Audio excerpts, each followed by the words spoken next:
자, 그러면서 그녀가 미스라고 아까 제가 말씀드렸던 그곳에다가도 어떤 글을 올립니다.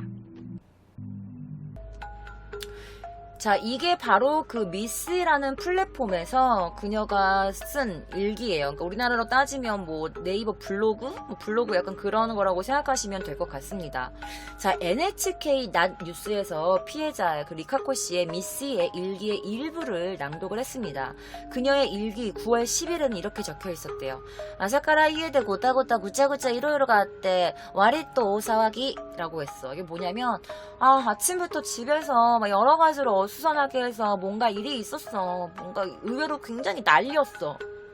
이런 글이 쓰여 있었어요. 그리고 28일에는 아사카라 유가타마데 오나기 라고 해.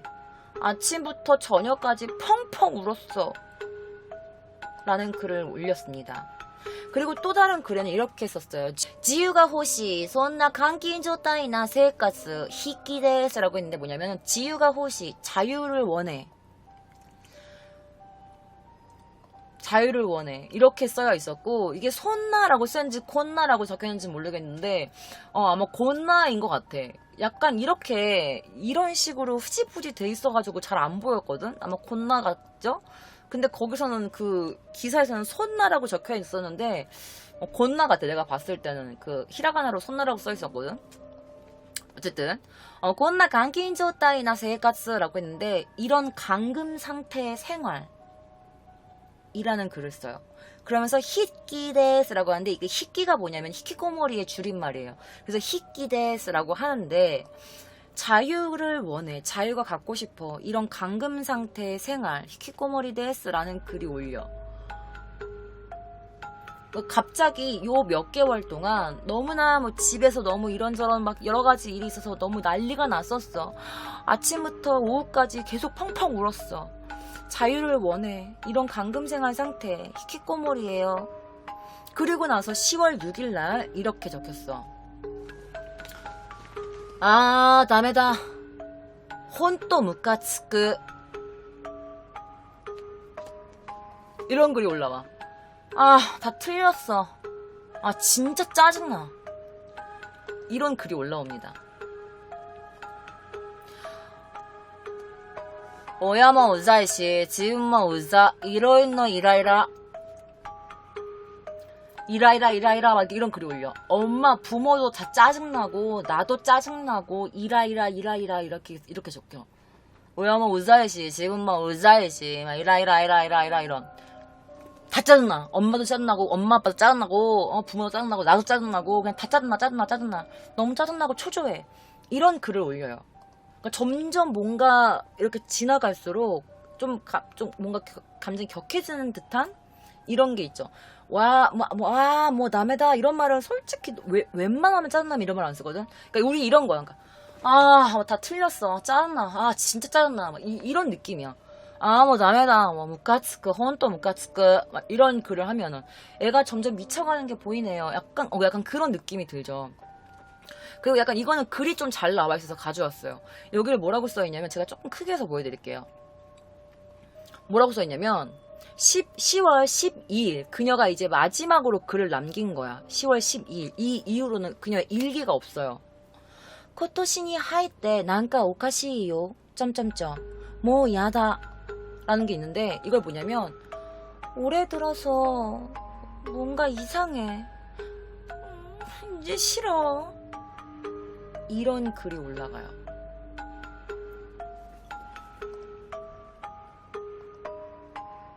올해 들어서 뭔가 다 이상해. 이제는 다 싫어. 이런 글이 올라가고 일기가 멈춰집니다. 자, 이런 글들과 같이 이제 오가모토 치즈코 자신의 친엄마에 대한 불만이나 뭔가 가정 내에서 뭔가 일어나고 있다 이런 불안이나 고민 등을 약간 일기에다 적어 올렸어요. 자, 그러면 그녀가 평소에도 이런 사람이었냐라고 해가지고 그녀가 들고 있었던 그 메이지 대학의 연극 동아리 서클 했던 동기였던 그 대학교 2학년의 남성은요 이렇게 말해요. 그녀가 평소 성격이 어땠나요? 라고 말했더니 매우 밝은 아이였습니다. 있는 것만으로도 굉장히 장소가 화려해지게 만드는 그런 아이였어요. 라고 말을 했어요. 그곳에 그 사람이 있는 것만으로도 굉장히 주위가 화려해지고 밝아지는 아이였다고 하는데, 또 이 미스라는 곳에서 그녀의 친구들이 그녀를 소개하는 글들이 이렇게 있어가지고 제가 가지고 와봤습니다. 지금부터 함께 보실게요. 정말 그녀는 밝은 아이였을까요? 자, 이 사진, 여기 끝에서 두 번째, 이 왼쪽 두 번째가 바로 리카코 씨고요. 이 주변 사람들은 아마 같이 연극이나 이런 것, 공연 같은 걸 같이 연습했던 친구들이지 않을까라는 생각이 듭니다. 자, 이거는 바로 그 미스라는 곳에서 그녀의 친구들이나 동기들, 뭐 후배들이 남긴 글이에요. 제가 이걸 다 읽어드리면 너무 시간이 기니까, 여기에 대체적으로 나와 있는 글을 조금 읽어드릴게요. 이 두 번째 쓴 친구는 이렇게 말했어요. 그 관계, 고등학교 동기, 그녀의 주식, 과자. 아까 그녀가 과자 되게 좋아한다고 했잖아. 자, 고등학교 시절 모두의 마스코트 캐릭터였던 리카코. 그 넘치는 미소를 언제까지나 간직해야 해? 매사에 노력하는 긍정적인 노력가. 정직하고 올곧게 사는 아이입니다. 매우 강한 아이이지만 약한 소리를 하지 않기 때문에 자주 무리를 합니다. 처양덕스럽게 사랑을 받는 캐릭터라든지 응석박이로 능숙. 영양 잘 섭취하고 너의 목표를 향해서 힘내. 자, 또 다른 이렇게 써있어. 관계, 허니 이렇게 적혀있는 것도 있었고, 관계 허니라는 그런 사람도 있었고, 그리고 또 다른 글에서는 이 글, 관계, 극연 동료, 귀여운 후배입니다. 그녀의 미소는 늘 젊음으로 반짝거리고 있어요. 매우 열심히 하는 사람으로 상대를 배려하는 마음이 강하고 참 멋져요. 참고로 저를 자주 칭찬해줍니다. 이러면서 이제 그녀는 되게 열심히 하는 사람이다. 항상 매사에 긍정적이다. 노력가이다. 뭐 이런 글들이 되게 많이 있었어. 그녀의 동료들이. 자, 그녀의 그 리카코라는 이름이라든지 그녀의 성도 오카모토 리카코라는 이름이 약간 조금 흔치 않은 이름이라서 이제 막 주변 언론이나 막 그녀의 이름을 막 검색해봤을 거 아니야. 그래가지고 구글에 검색을 했더니 이 메이지 대학 연극 동아리가 이 채널을 우리 저번 시간에 기사라기역에 나왔던 이 채널을 거기에서 그녀가 이제 그 메이지 대학의 동아리 연극 동아리 뭐 멤버다 뭐 이런 글이 막 또 퍼지기 시작한 거야. 그래가지고 이 믹시라는 이 아이디도 금방 발견이 됐고 그녀가 쓴 블로그라든지 그 일기라든지 이런 게 발견된 겁니다. 처음에 그녀의 일기나 그런 것들은 이 미시 회원 가입을 한 사람이라면 모두 다 공개로 볼 수가 있었는데 그녀가 죽은 다음에는 친구 공개로 바뀌었대요. 근데 이거는 본인이 하지 않으면 바꿀 수 없는 거잖아. 그런데 친구에게 공개 모드로 변경이 되었다고 합니다. 그래서 아마도 이거는 미시 그 플랫폼 운영자 측이 그녀의 죽음이나 그런 소식을 듣고 전체 공개해서 친구만 볼 수 있게 했던 걸로 바꾼 게 아닌가 이제 그런 얘기를 했습니다. 그리고 그녀가 이제 처음에 이제 이렇게 많이 그녀의 일기가 발견되기 전에 이제 많은 사람들이 그녀의 마지막 일기 10월 12일 날 남겼던 일기에 그녀를 추모하는 글들도 댓글로 많이 남겼었다고 해요. 자, 2005년 10월 12일 목격이나 증언 없이 인터넷에 일기 미시에다가 마지막 일기를 남기고 업데이트가 딱 끊긴 걸로 보아 이 시기에 아마 리카코 씨는 살해당한 게 아닌가라고 추정됐다고 합니다. 그런데 너무 이상한 건 그녀가 10월 달에 죽었다고 추정을 했는데 12월 달까지 그녀의 친구들과 이런 연락을 주고받은 사실이 밝혀지게 됩니다. 자, 이건 리카코 씨가 살아있을 당시의 사진입니다. 근데 여기 보면은 뭐라고 되어 있냐면요. 죽은 다음에도 메일을 주고받았다. 근데 일본에서는 여러분 메일이 이 컴퓨터 메일이 아니라 옛날에는 이 핸드폰 자체에 그 회사가 다르면 이렇게 또 핸드폰에 메일 주소가 있어요. 그래갖고 이제 그 메일로 문자를 주고받고 약간 그런 게 있었거든. 좀 복잡했어 일본이. 같은 핸드번호인데 뭔가 뭐 내가 au, 얘가 도코모, 얘가 뭐 소프트뱅크 막 이러면은 그 약간 문자 말고 서로 메일 주소를 교환해가지고 그 메일로 문자처럼 주고받는 게 있었거든요. 근데 그녀가 죽은 다음에도 친구들이랑 메일을 받은 게 남겨졌는데 여기에 보면은 이렇게 나와. 굉장히 쌀쌀맞은 느낌이었다라는 문장이 나와요. 쌀쌀 맞은 문장. 자, 10월 12일 이후 리카코의 지인이 이제 그녀와 이렇게 뭐 문자를 주고받았다라고 했는데 갑자기 그녀에게서 나 입원했어 라는 말을 한다든지 나 괜찮아 잘 지내고 있어 라든지 약간 이런 식으로 문자가 계속 왔다 갔다 회신이 여러 차례 있었다고 해요. 그래서 이것을 이 오가모토 치스코가 친엄마가 자신의 딸을 죽여놓고 그녀가 마치 살아있는 것처럼 그 위장한 게 아니냐라는 말이 많이 나오게 된 거죠.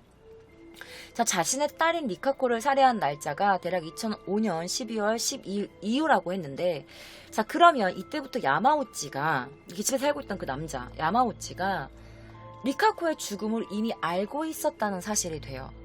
왜냐하면 이 야마우치는 그녀가 죽은 다음에 좀 시간이 지나서 한 달 뒤에 죽었으니까, 시간이 조금 지나서 한참 뒤에 지나서 죽었으니까, 그러면 거의 이 그녀가 2005년 10월 달에 죽은 걸로 발견됐는데 이 그의 시체는 2006년 5월 달에 발견됐으니까 6개월 동안 자신의 그 의복 남매, 의복 여동생과 그리고 계모랑 같이 이 집에서 이 시체와 함께 6개월을 산 거라는 거야.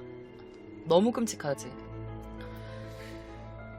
자, 너무 끔찍하지 않아? 딸의 시체와 6개월을 살면서 그러면서 자신의 딸이 마치 살아있는 것처럼 자신의 딸의 친구들과 이렇게 메일을 주고받았다는 게 너무 끔찍하지 않아요? 자, 그리고 남성 야마우치에 관련돼서는 그의 유서가 있었잖아. 시니타이데 죽고 싶어요, 리카코랑 함께하고 싶어요 라는 그 유서 같은 게 발견돼가지고 그 야마우치의 죽음은 자살로 인정이 됩니다. 자, 그리고 나서 그 또 다른 그 3명의 그 유아의 시체, 신생아의 시체와 6살 그 아들의 시체가 발견되고 2명의 시체가 발견되면서 이 모든 것은 다 그녀의 짓이 아닌가라는 말이 나오게 됐죠. 자, 2006년 3월에 야마우치가 자살을 했다라고 결정이 되고 나머지 3명의 시체, 그 4명의 시신에 관련돼서는 어쩔 수가 없었어. 그게 너무 억울한 게 뭐냐면 여러분들, 그 신생아랑 그녀의 6살 아들 있잖아. 근데 이미 이 시신이 22년이 됐기 때문에, 시신이 22년이 넘었기 때문에 그 공소시효 있죠? 공소시효에 걸린 거야. 사후 20년이 넘었기 때문에 이 3명의 시신은 공소시효 처리가 돼서 재판을 할 수가 없었어요. 너무 빡치지 않니? 이 2명의 아이들의 시체는 이 리카코가 태어나기 전에 태어난 그 치스코가 낳은 자신의 친아이들, 신생아였어. 신생아 2명. 친아들이었고 이 한 명의 또 다른 시체도 그 리카코가 실종 신고를 냈던 그녀의 친아들로 밝혀집니다. 장남 토시대로 밝혀져요. 자, 그렇지만은 이거는 공소시효 때문에 기소될 수가 없었어. 재판을 받을 수가 없었어요. 형사소송에서 재판을 받을 수가 없었어. 그러니까 유일하게 남은 게 바로 이 리카코, 자신의 친딸을 죽인 죄밖에 없었던 겁니다. 자, 야마우치 시체 유기죄의 내용은요, 이 시체가 유기를 했는지 안 했는지는 왜 말을 못했냐면, 이 야마우치가 자살하기 전에 이미 그 3월 달에 이 치스코는 이 집을 나온 거야. 이 집을 나와가지고 어쩔 수가 없이 증거가 없잖아. 그 야마우치의 시체를 보고서도 일부러 그냥 방치한 건지, 아니면 그녀가 집을 나오고 나서 야마우치가 자살한 건지, 이거에 대해 정확한 어떤 증거가 없었기 때문에 시체 유기죄는 또 이렇게 그냥 그 기소되지 않았다고 합니다. 어쨌든 살아있는 것은 치스코밖에 없었어요. 관계자의 증언으로 따르면 이 치스코의 증언이 모두 다 거짓이다. 뭔가 믿을 만한 사실이 아니다. 뭐 이런 것도 굉장히 많았고, 그녀의 전 남편도 그 쓰나미 때문에 죽었는데 이 내연남과의 사이에 낳은 이 리카코의 친아빠죠. 리카코의 아빠 내연남은 그녀와 관계되어 있을 때 죽었어. 그런데 병사로 죽었다고 해요. 병사로 죽었대. 그래서 그녀에 관련된 사람이 너무 많이 다 죽었으니까 혹시 이 남편도 그녀가 죽인 게 아닐까라고 했는데 병사로 죽었다고 하니까 그녀가 죽인 건 아닌 것 같아요. 자, 그렇게 해가지고 이제 그녀의 재판이 시작이 됩니다. 결과는 어떻게 나왔을까요? 자, 형사재판이 시작됩니다. 치즈코가 리카코 씨 살해 혐의를 부인한 채 5월 23일 치즈코는 기소가 됩니다. 자, 8월 21일 첫 공판에서 그녀는 갑자기 자신이 죽이지 않았다고 주장을 하기 시작하죠. 그리고 10월 2일 제2차 공판에서는요, 진범이 야마우치라고 주장합니다. 자신의 죽은 새 아들이죠. 야마우치가 죽인 거라고 해. 자신의 딸을 겁탈하고 그 죄책감을 못 이겨서 죽였다. 그가 나에게 그렇게 직접 얘기했다라면서 갑자기 또 진술을 바꿔요. 자, 동기가 불분명해요. 대체 왜 죽인 거야? 대체 왜? 이유가 없어. 왜 자신의 자식들을 싹 다 죽였는지 이유가 없어. 자, 2007년 5월 21일 이렇게 동기가 불분명한 채 재판이 계속 연장이 돼요. 자, 결과적으로 그녀는 자신의 친딸을 살해한 혐의로 징역 17년이 구형됩니다. 자, 그리고 같은 해인 7월 23일 요코하마 지방재판소는요, 이렇게 결론을 내요. 사체를 장기간 방치해 주위에 자신의 친딸인 리카코 씨의 생존을 가장하는 듯 모든 것이 부자연스럽다. 어머니로서의 애정을 느낄 수 없는 냉혈한 범행이다. 야마우치에게는 리카코 씨를 살해할 동기가 없다. 라고 판명하고 징역 12년의 판결이 선고가 됩니다. 그러니까 야마우치가 죽였다고 했지만 야마우치는 실질적으로 리카코를 죽일 이유가 없다. 그렇기 때문에 이 모든 정황을 봤을 때 그녀는 모정이 없는 엄마로서 그녀의 친딸을 살해한 것이다. 그리고 딸이 죽인 뒤에 뭔가 자신의 친딸의 핸드폰으로 뭔가 계속 연기를 했기 때문에 그렇게 범행을 감추려고 했던 것까지 해서 정말 너무나 끔찍한 냉혈한 수법이다라고 해서 그녀에게 12년을 구형합니다. 그런데 너무 끔찍한 게 뭔지 아니? 어쨌든 그녀가 딸을 죽였다라는 메모가 결정적인 증거가 돼요. 딸을 죽였다라는 메모가 결정적인 증거가 돼서 유죄가 됩니다. 하지만 동기도 딱히 밝혀진 게 없어.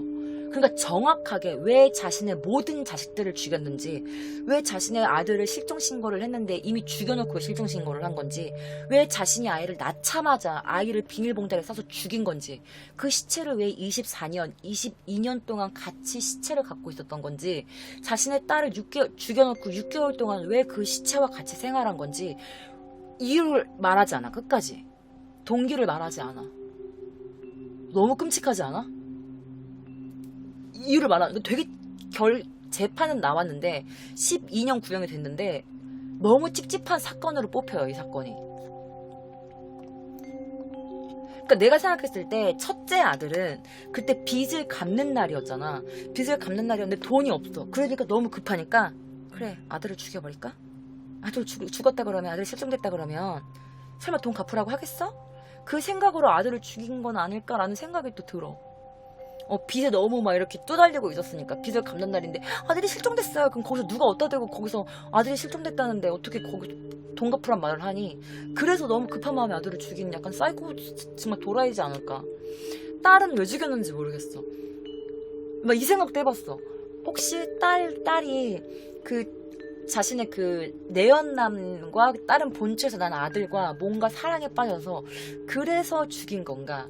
아니면 그녀가, 좀 이거 상상하기도 쉽지 않은데, 그녀가 혹시 야마우치라는 아들에게, 물론 친아들은 아니지만 그 새 아들에게 계모지만 엄마잖아. 근데 그걸 해서 품지 말아야 할 뭔가 연정을 품었는데 자신의 딸이 자신이 사랑하는, 자신이 좋아하는 그 남자와 뭔가 이런 게 있어서 질투심에 자신의 친딸을 죽인 건 아닐까. 막 이런 생각도 들어봐. 그러니까 굉장히 찝찝한 사건이야, 이 사건이.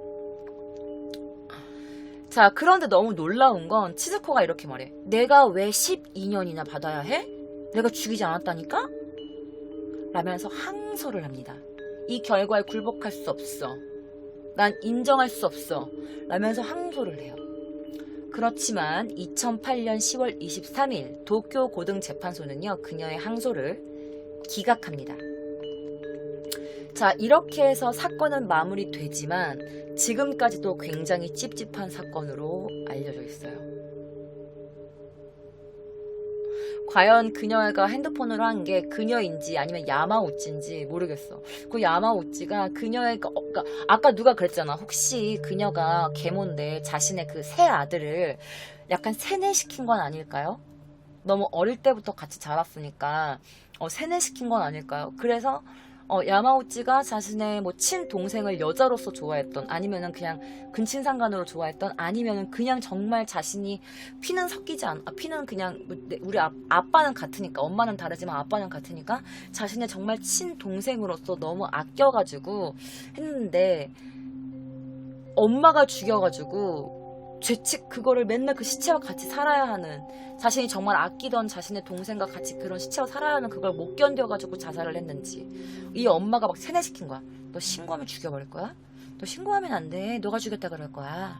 막 이러면서, 세상에 누가 믿겠니? 괴물랑 의붓 남매랑 여동생이랑 같이 사는 남자가 어딨어? 사건을 봐도 다 네 탓이라 그럴걸? 다 너라 그럴 거야. 네가 용의자라고 할걸? 네가 살인자가 될 거야. 막 이러면서 혹시 그 아들을 막 세뇌시켜갖고 그 아들이 막 이렇게 된 게 아닐까. 히키코모리가 돼가지고 집 밖에 못 나가고 다시 직업도 없었으니까 엄마랑 같이 하는 시간이 굉장히 길었을 거 아니야.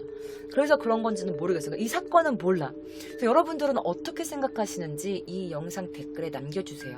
여러분들은 이 사건을 어떻게 생각하시나요? 제가 아까 처음에 방송 시작할 때도 여러분들께 굉장히 놀랍고 잔인한 사건이다라고 말씀을 드렸는데, 제 말이 맞죠? 어떻게 한 아이의 엄마야, 4명에 5명 친딸을, 원래 제일 처음 낳던 딸은 정말 운 좋게도 살아있으니까 같이 살진 않았던 것 같아. 그러니까 그 자신의 자식을 어떻게 죽일 수 있지? 그러니까 누가 그랬어요. 모정은 본능이 아니래요. 모든 사람들이 모정이나 모성애나 부성애를 갖고 있는 건 아니라고 합니다.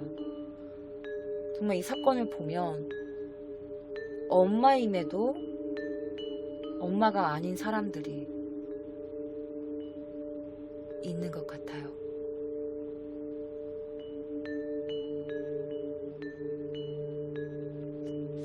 자, 영상 다음 아우트로에 이 사건과 관련된 또 다른 영상들을 제가 카드로 걸어 놓겠습니다. 그러니까 여러분 아우트로 가셔서 또 다른 영상을 즐감하시면 됩니다. 흥미있게 보셨다면 좋아요와 힘나는 댓글 눌러주세요. 지금까지 K짱이었습니다.